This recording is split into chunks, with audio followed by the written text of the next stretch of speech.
une force de la nature. Absolument. Je pense qu'il a été bien formé du côté du Sénégal. Il fait beaucoup de choses du côté de la France. C'est un talent pur. Je pense que le Sénégal doit s'enorgueillir.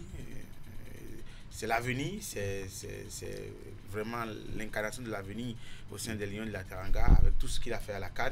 Franchement, c'est un bon petit. Ça prouve à quel point il faut miser sur la formation. Il a été formé et puis après, il a atterri au FC Metz en France avec tout ce qu'on connaît de sa carrière par la suite. Malgré son jeune âge, il faut miser sur la formation. C'est le fruit de la formation. Et je pense que c'est un exemple pour les autres jeunes qui aspirent faire une carrière de football. Il faut vraiment passer par les mailles, il faut passer par les étapes qu'il faut pour se retrouver au sommet. Voilà, quand on prend l'équipe type, quelle est votre réaction? C'est vrai que j'aurais voulu voir beaucoup d'autres personnes dans cette liste. André Onana comme gardien de but. Encore que c'est Ronwell Williams, le portier sud-africain, qui termine meilleur gardien de la saison. Je voudrais certainement commencer par là. C'est pas l'homme de la... C'est pas lui qu'on devait retrouver à ce niveau. Oui. C'est relatif, hein. Moi je souhaiterais voir le gardien sud-africain avec tout ce qu'il a fait à la CAN dans les buts, dans le 11 africain. Après il y a des noms qui n'ont pas beaucoup sonné fort dans les oreilles, comme Sofiane Amrabat, c'est pas grand chose, hein. Il est passé par l'Angleterre et on ne retient pas grand chose. Il a été impactant, hein, dans le milieu de terrain des Lions de l'Atlas lors de la CAN. Oui, mais après la CAN, c'est fini, on n'en a plus entendu suffisamment parler. Il y a des noms dans le 11 où on aurait voulu bien entendre. Je voudrais bien voir Simon Adingra à au niveau de l'attaque de ce 11 type-là. Et même au niveau de la défense, il y a même qui ont mieux fait. Mais bon, ils se sont basés certainement des gens qui ont fait mieux que Chancel Mbemba, par exemple. Chancel Mbemba avec la République démocratique du Congo, c'est vrai. Ils sont arrivés à un niveau de la CAN. Après, à Marseille, c'est pas grand-chose, hein. C'est beaucoup de contre-performances avec les Marseillais. Il y a d'autres noms que j'aurais souhaité voir. La liste, elle est longue, mais bon, ils se sont basés certainement sur des chiffres, sur des critères. Ces choix ne sont toujours pas objectifs. Pas du tout. Quand il s'agit des choix, des votes, tout ça, il y a toujours à dire, il y a toujours à retenir. Tout à fait. Alors, le reste de l'actualité, glaner ça et là. Justement, on va revenir maintenant au plan national pour parler de la 12e journée de la Ligue professionnelle de football du Bénin qui a été bien sûr jouée ce week-end. Un total de 18 matchs joués ce week-end pour ce qui est de cette 12e journée de la Ligue professionnelle de football du Bénin. Dans la poule A, pour commencer, on a vu l'équipe d'Abeille FC, bien entendu, de Bani Kwara qui a partagé le point avec l'équipe de Dynamique FC de Djougou. Beke FC a aussi partagé les points avec le promu Boa au bout d'un score nul d'un but partout. Même score entre l'US Cavalier de Niki et puis l'équipe de Odu FC de Commerce. Pour FC de Savalou, c'est fait une victoire 4-1 devant l'équipe de l'AS Tonnerre, 1-0 pour la victoire de l'équipe, sinon des équipes de Banigansé et de Damissa respectivement devant l'équipe de Buff et de Pontet de Tougou, 1-0 pour la victoire de Dadia FC d'Aplahoué devant l'équipe de Dynamo FC d'Abomey. Score nul et vierge entre Dynamo de Parakou et Real Sport de Parakou. Lotopopo s'est offert une victoire 2-0 devant l'équipe de l'AS Takouné. Lotopopo qui coûte une nouvelle fois à la victoire donc après 2 échecs. Tout à fait. Et on va poursuivre bien sûr avec les féminins. Justement, on va d'abord parler de la poule B, justement, avant de parler des féminins. Pour ce qui est des différentes rencontres déroulées dans la poule B, Adidia FC s'est offert une victoire 1-0 devant Aziza FC. Bien entendu, score nul d'un but partout entre Dragon FC et Avron Communisport. 2-1 pour la victoire des Requins de l'Atlantique. On va revenir sur cette rencontre tout à l'heure. Requins FC qui s'offre une victoire 2-1 devant les Adjaka Lolo de l'AS Cotonou. Score nul d'un but partout entre l'AS Soubemap et puis la jeunesse athlétique de Ketou, 2-1 pour la victoire de l'équipe de l'USS Craqué devant l'équipe de l'AS Police Républicaine. 1-0 pour la victoire de l'ASPAC à Asfo et de Coton FC respectivement devant les équipes de Sitatunga, la jeunesse sportive de Ouida et puis Étoile Filante de Godom. Et puis la jeunesse sportive de Koubert a partagé le point au bout d'un score nul et vierge avec Aïma FC. On va suivre maintenant ce reportage que nous a concocté Jules Tchou et Simon Rolonou Toujours dans le cadre de cette 12e journée de la Ligue professionnelle de football du Bénin, ils ont amené leur caméra sur les installations du stade synthétique de l'université d'Abomey-Calavi pour suivre cette affiche entre les Requins de l'Atlantique et les Adjaka Loulou de l'Est Cotonou. Suivez. Les Requins de l'Atlantique ont vécu une très belle soirée en assurant au sortir d'une victoire de prestige face à l'AS Cotonou comptant pour la 12e journée de la Ligue Pro du Bénin. Dans une opposition sans embase face à un redoutable adversaire, les Awisi Wassa ont réalisé le carton plein par un succès in extremis de 2-1. Avancés au score dès la 15e minute de jeu, les jaunes et noirs de Cotonou ouvrent le score suite à un corner de la gauche vers la droite par l'entremise de Michael Kofi. Mais à la 26e minute, Jérôme Bonou, profitant d'un corner, égalise de la tête avant que Olatunji Legunda ne marque le but du break au terme de la première mi-temps. Tous heureux d'avoir inscrit chacun son premier but dans le championnat, ils expriment mieux faire aux prochaines journées. C'est une fierté parce que j'ai travaillé dur pour ça et puis Dieu m'a accordé la grâce qu'aujourd'hui je puisse marquer, donc je suis vraiment content. On va continuer par travailler et puis les matchs à venir, nous allons faire beaucoup plus pour remporter plus de matchs. Vraiment, je suis content et c'est la première fois que j'ai pu marquer aujourd'hui. Ça fait plaisir et avec l'équipe on a eu les 3 points. Ça va nous encourager encore plus de gagner les prochains matchs. Cependant, c'est la déception totale pour l'unique buteur des visiteurs qui indique qu'ils ont été moins réalistes devant le camp adverse. Je suis vraiment déçu parce qu'on avait le match à main dès le début, on a ouvert le score. C'est vrai qu'on pouvait gagner et on pouvait faire match nul. On avait marqué un but qui a été refusé dès l'entame du jeu. Et avec l'effort, on a su marquer en premier. Mais vers la suite, on n'a pas su s'imposer. On s'est lâché un peu et puis on a encaissé des buts qui ne devaient pas être encaissés. Le prochain match, on va essayer de doubler vite ce match parce que ça fait partie déjà du passé. On va se concentrer sur le prochain match et on va se mettre vite au travail parce qu'avec nos efforts, ça va payer. Pendant 12 journées de championnat, l'AS Cotonou cumule 7 défaites, 2 nuls et 3 victoires, alors que les Requins de l'Atlantique n'ont enregistré que 2 victoires.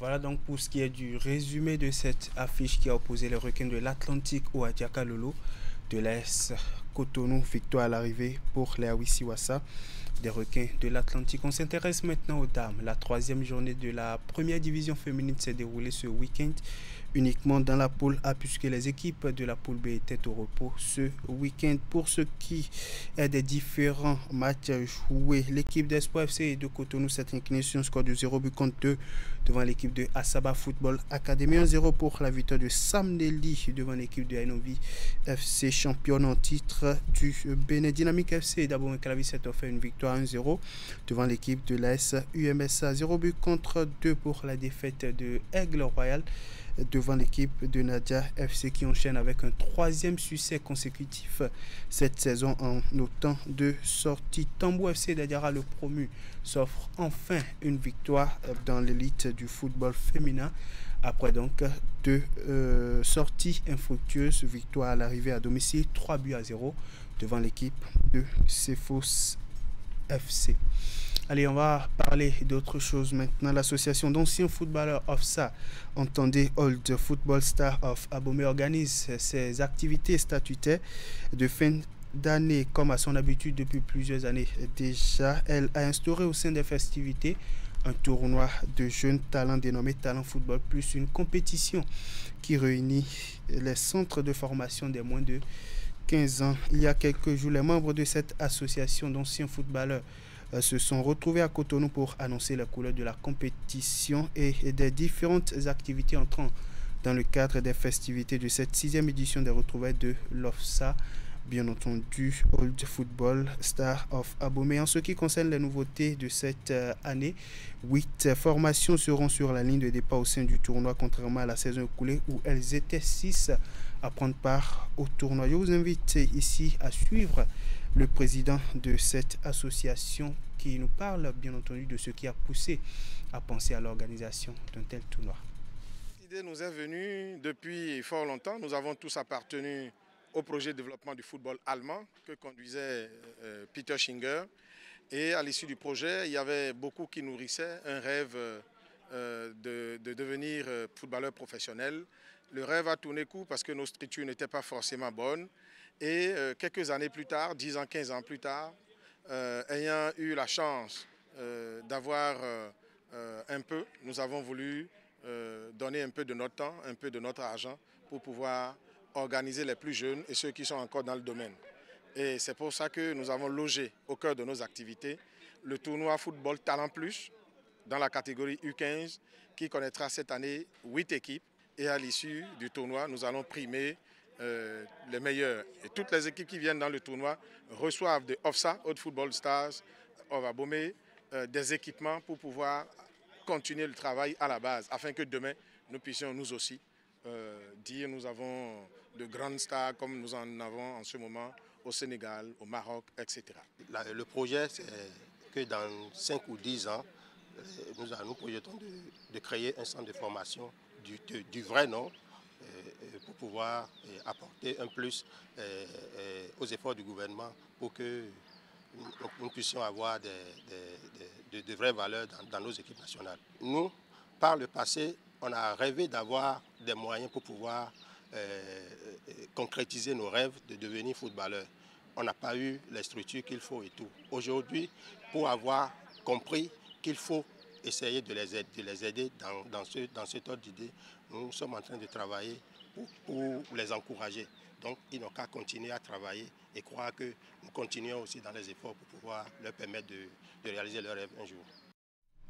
Pouvoir leur permettre de réaliser leur rêve d'enfant, bien entendu, qui est de devenir un jour footballeur professionnel. L'ambition est claire, donner la chance à ces jeunes d'aller au bout de leurs ambitions. Mais au-delà de ça, l'association OFSA veut à la longue créer un centre de formation de renom au Bénin. Il faut dire que cette vision est soutenue par certains membres de cette association d'anciens footballeurs qui adhèrent à la chose et mettent la main à la pâte. Je vous invite à suivre quelques-uns d'entre eux. Vous vous rendez compte qu'il y a quand même des gens qui pensent aux autres.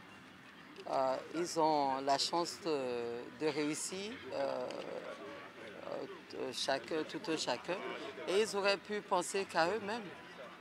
Ils dévouent ce temps-là et de l'énergie et de l'argent à ceux qui sont derrière la génération qui les suit.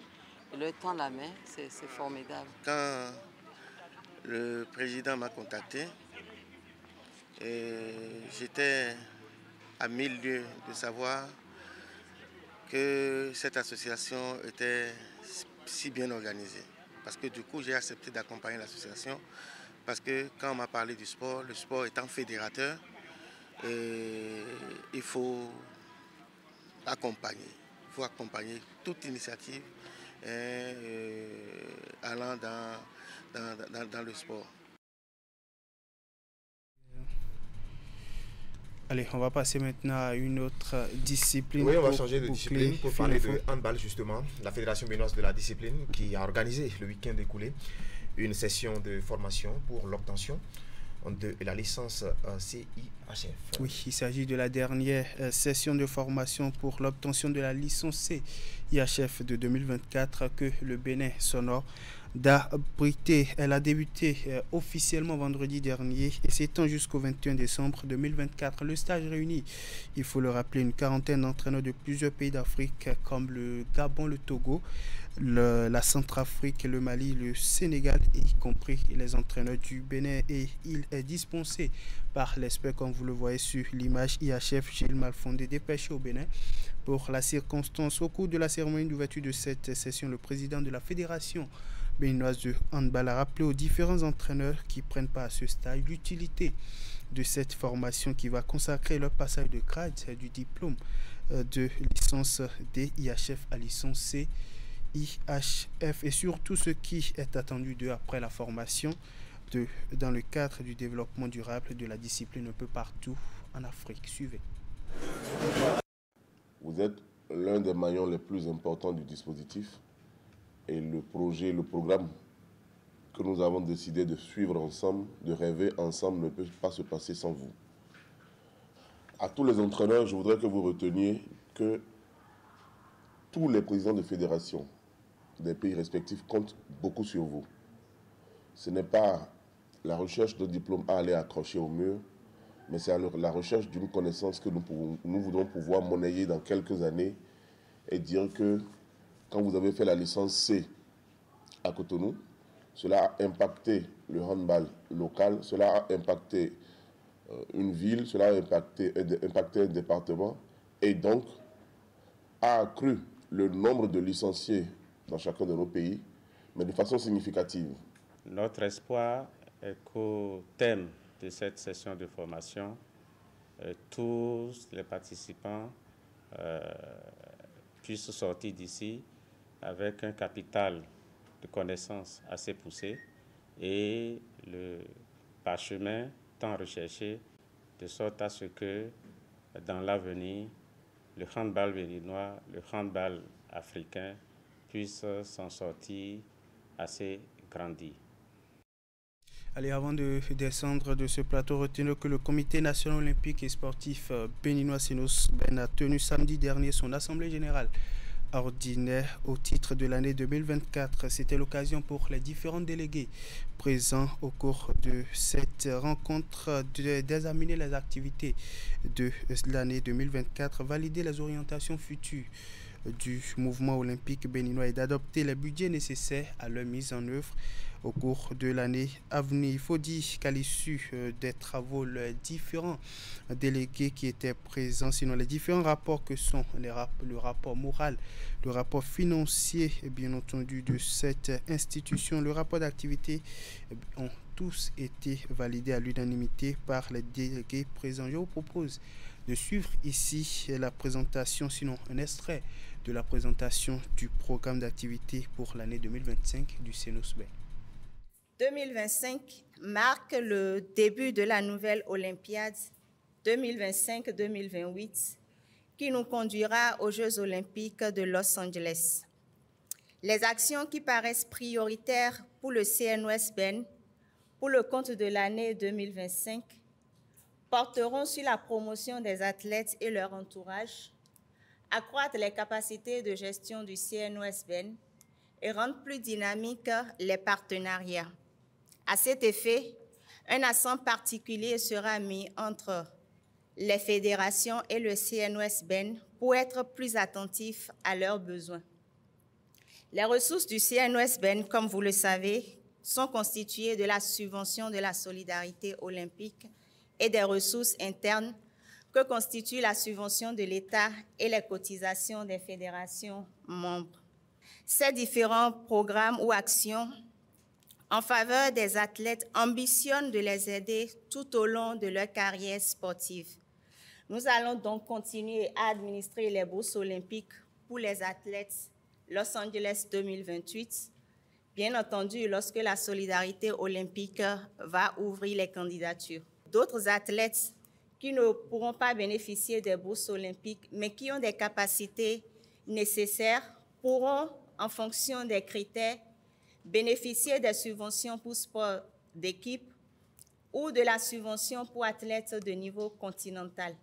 La commission des athlètes, au cours de l'année 2025, pourra organiser le forum des athlètes qui rassemble les différents délégués des fédérations pour leur réunion annuelle.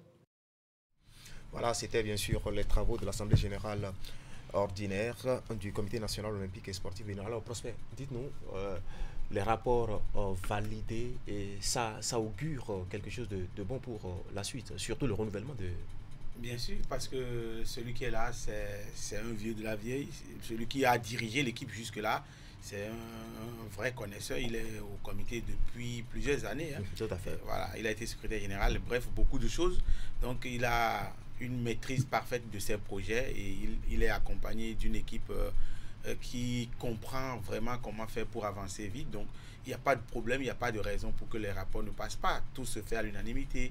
Il est bien entouré. Donc, je pense que c'est une équipe qui travaille, qui regarde dans la même direction.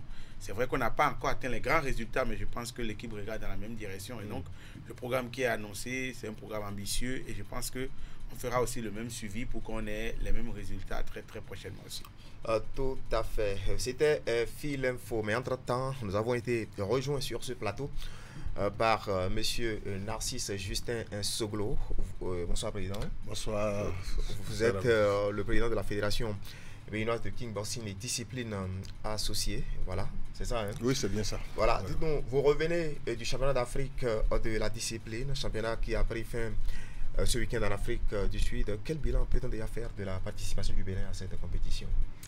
Oui, merci, cher ami Narcisse. Comme on dit, un Narcisse peut en cacher un autre. Effectivement, nous avons eu la chance de participer à ce championnat d'Afrique à Johannesburg, en Afrique du Sud. Et avant de rentrer dans les détails, je vais devoir remercier le ministère des Sports, surtout spécialement le ministre des Sports, qui s'est vraiment mis dans le jeu pour que nous puissions réussir à participer à cette compétition. En dehors de lui, il y a un sponsor quand même, JAFCO, que vous me permettez de remercier ici, parce que nous avons contacté beaucoup quand même pour pouvoir nous permettre d'aller à cette compétition, puisque dès le départ, on avait préparé 8 athlètes pour y aller. Et à la fin, nous nous sommes retrouvés avec 4 athlètes. C'est ça. Parce que les moyens n'étaient plus au rendez-vous.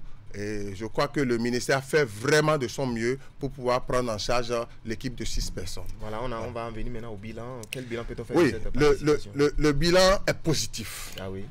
Vous voyez 3 trophées devant moi. Si on a ces 3 trophées, c'est qu'on a 2 combattants, 2 athlètes qui sont montés sur le podium, 3e podium.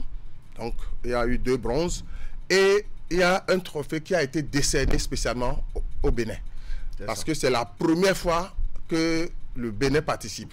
Vous n'êtes pas sans savoir que notre fédération est une jeune fédération. Tout à fait. Qui a 1 an aujourd'hui. Et le fait d'avoir été déjà affilié à WACO, c'est notre fédération fêtière. C'était vraiment une joie pour nous. Parce qu'il y a beaucoup de fédérations qui ne se sont pas affiliées. Et d'ailleurs, nous, on est affiliés avec voix de droit de vote. Parce que nous sommes membres à part entière. Alors qu'il y a des pays qui existent déjà dans la fédération, dans l'organisation depuis des années et qui sont encore membres provisoires. Donc, voilà, ça c'est... Ils sont moins actifs que vous. Ils sont moins actifs, ils ont moins de mérite parce que nous avons choisi de payer une cotisation, une forte cotisation qui nous permet d'avoir droit de vote. Alors que tu peux être membre de l'association, participer aux événements sans avoir droit de vote. Et donc ça a rehaussé le Bénin et surtout pour ça, ils nous ont félicités et ils ont décerné un trophée pour le Bénin. Et surtout notre première participation qui a permis à ce que 2 athlètes montent sur le podium, c'est du jamais vu. Le résultat, quand on rentre dans les résultats, peut-être vous avez suivi ce que nous avons déjà divulgué un peu. Il y a 2 combattants béninois qui ont gagné pratiquement toutes leurs rencontres. Parce que il y a eu 4 combats. Ce n'est que au 4e combat que nous avons perdu. Donc on a battu, par exemple, si je prends Roujdan, il a battu le Malgache, il a battu le Mauricien, il a battu un Sud-Africain. Ce n'est que le 4e combat que le Sud-Africain l'a battu au point. Nous n'avons pas fléchi. De toute façon, les athlètes dont vous parlez, on va voir leurs images voilà. Tout à l'heure. Nous n'avons pas du tout démérité. Les athlètes vraiment ont honoré le Bénin parce que je crois que si Alphonse Sofono, s'il avait pu, parce que son dernier match, c'est le 4e match, il a gagné sur tous les rounds. C'est ça. Il a même fait compter son adversaire. Mais un Zimbabwéen, malheureusement, il a commis des fautes et il a été disqualifié. Malgré qu'il ait gagné tous les rounds. À quoi est-ce que cela est dû? Il est moins expérimenté? Non, c'est pas ça. Vous savez, avec les consignes reçues, de tout faire pour gagner, parce qu'il savait qu'il avait besoin de cette victoire pour honorer son pays. Et donc, dans la ferveur, sachant déjà qu'il était déjà en train de remporter, c'est-à-dire... Il s'est pas canalisé. Puis... Non, c'est-à-dire le mauvais geste est arrivé. Et ça, quand tu es sur le ring, tu ne peux pas maîtriser tout. C'est difficile. Ça te fait perdre des points. Oui, ça te fait perdre des points. Et jusqu'à ce que, si on te fait des reproches 1 ou 2 fois, c'est qu'après, c'est la disqualification comme il a subi. Voilà. Et donc, en tout cas, tous les 4 combattants ont gagné les Nous les voyons d'ailleurs à l'écran. Vous les voyez? Voilà, ça ce sont vraiment des combattants qui méritent encore des félicitations sur félicitations. Et eux-mêmes, ils ont vu quand même l'accueil qu'on leur a réservé à leur retour. Et vraiment, c'est une fierté pour mon pays que nous ayons quand même préparé des gens comme ça qui peuvent nous honorer hors du territoire. Il y a une semaine, au moment où vous voulez prendre le vol pour aller en Afrique du Sud, justement, il y a eu une petite cérémonie de remise de drapeau où on disait que ces athlètes étaient investis d'une mission républicaine. Est-ce que dans l'ensemble, leur comportement qu'ils ont eu sur scène est à la hauteur de vos attentes? Exact. C'est-à-dire, on ne peut pas dire autre chose. Aucun des athlètes n'a déçu la fédération. Aucun. Vous avez vu, les 2 coachs qui les ont accompagnés étaient satisfaits. C'est-à-dire, on n'a pas senti qu'il y a eu défaite à un seul niveau. Parce que, déjà, comme je vous l'ai dit, ils ont gagné leur combat. Personne ne pouvait imaginer qu'on dise, voilà, l'athlète, par exemple, sud-africain qui a rencontré Mario, dès le départ, on savait que l'athlète allait battre Mario. Mais Mario l'a rapidement terrassé. Et il a terrassé l'Algérien. Ce n'est que l'Égyptien, à la fin, qui a pu gagner le match contre lui. Et c'est la même chose au niveau de la seule femme qui est dans le groupe, Bouama. Elle aussi, c'est comme ça qu'elle a fait. Elle a battu la Zimbabwéenne, elle a battu la Sénégalaise. Et ce n'est que, comment rappelle-t-on, la Marocaine à la fin, qui avait plus de poids qu'elle.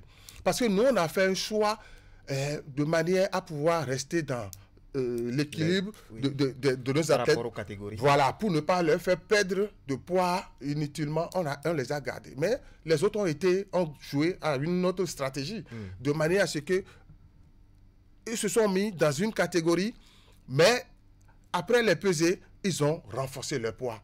Et ça fait que on se retrouve avec des adversaires qui ont jusqu'à 10 kilos de plus que nos combattants. Et ça a joué beaucoup.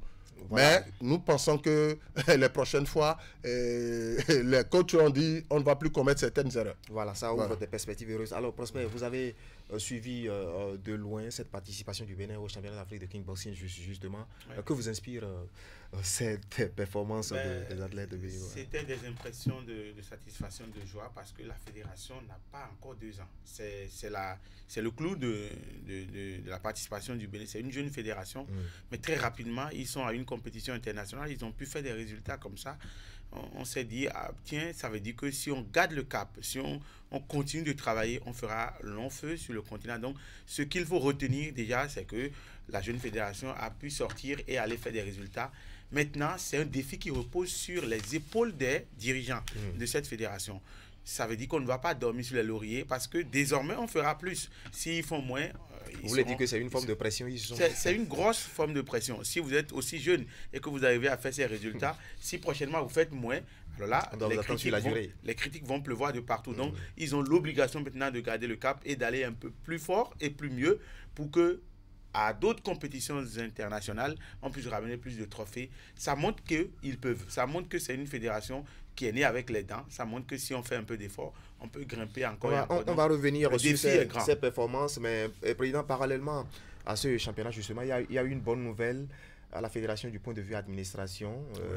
Je veux surtout parler de votre adhésion officielle au Comité national olympique et sportif béninois. Oui, voilà un autre événement qui a encore donné plus de tonus à notre fédération.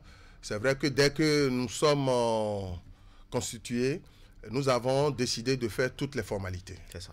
Toutes les formalités vers les instances. Et là, le CNOS Ben nous a reçus, on a eu une audience et on a envoyé tous les documents nécessaires pour notre affiliation. Je crois que suite à cela, le président nous a déjà fait appel pour nous donner notre attestation provisoire, parce qu'il a jugé que nous avons produit un bon dossier, et ce qui est rare, il a dit. Et ça m'a fait plaisir encore, parce qu'on était invité à l'AG la dernière fois comme membre observateur. Et quand dans la salle, le président Minavoa a dit que cette fédération l'a émerveillé. Vous savez, quel était mon sentiment? J'étais avec le secrétaire général de notre fédération. Nous étions très contents. Et c'est pour cela que quand la question a été soumise au vote par les autres fédérations, nos devanciers, je crois que c'est à l'unanimité que tout le monde a accepté notre adhésion au comité national olympique et sportif. Voilà. Donc c'était vraiment pour nous une joie.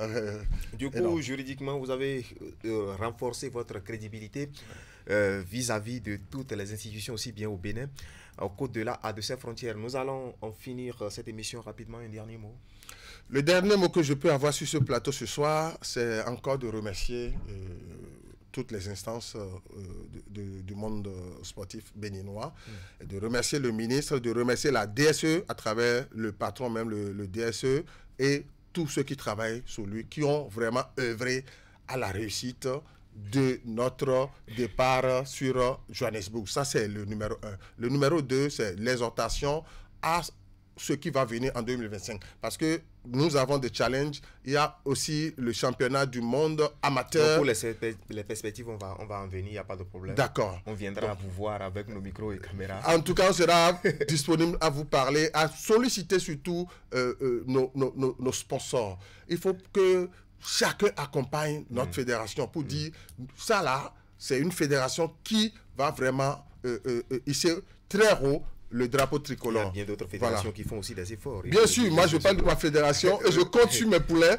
Et c'est pour cela que je leur demande d'être avec nous, de nous soutenir. Prosper, merci. C'est nous qui vous remercions. Le plaisir est bien partagé. Merci beaucoup à vous. Alors nous avançons ainsi l'atterrissage pour ce soir. Tout le plaisir a été pour nous de vous tenir compagnie. Et pendant près d'une heure, retrouvez toute l'équipe de la rédaction sportive de Canal 3 Bénin. Lundi prochain, dès qu'il sonnera à 21h. Bonne soirée à toutes et à tous et sportivement vôtre.